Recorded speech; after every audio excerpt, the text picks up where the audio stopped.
The Pocket of the Absolute by W. A. Patterson, March 2025. When you first arrive in Arabia, the first thing you notice is what you feel, that you have entered into and landed in a place in the world that is a pocket of the absolute, which burns away the past in an instantaneous psychological tug of total absolution. You are free, you are innocent. You can therefore only walk forward and watch and wait for each silence, each interaction, each object. You will never be the same.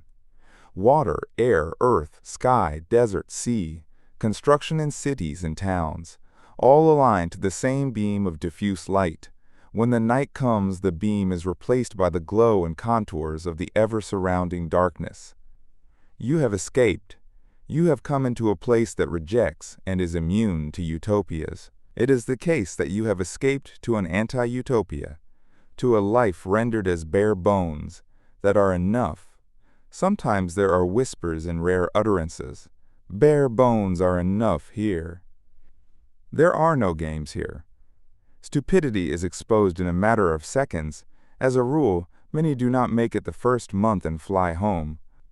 Their vanilla excuses for backing out of their agreements are repeated as inside jokes after they are gone.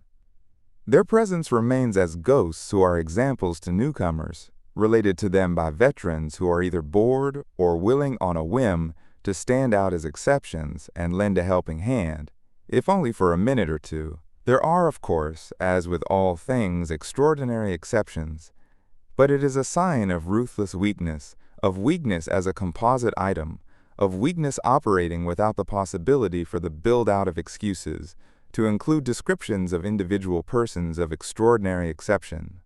They are the courageous superordinating the cowardly. In Arabia, I learned to scuba dive. It was one of the best decisions of my life. In Arabia, the most important part to your survival is independent thinking. The best divers are independent in and out of the water. When in the water, they know that part of their independence is having the backs of the other divers in the dive. No diver formation is ever perfect, but with experienced and responsible divers, there is always a formation that is formidable, and dependence is there. It is the freedom given by the fail-safe mindset. Permit me to continue this particular episode of Chronicles soon, to be written and published on the platform you are hearing it or seeing it on now, within the next 2 to 3 weeks. With any luck, that is. More likely, it will pick up its old gait in other, newer pieces. You'll hear from me then in any case.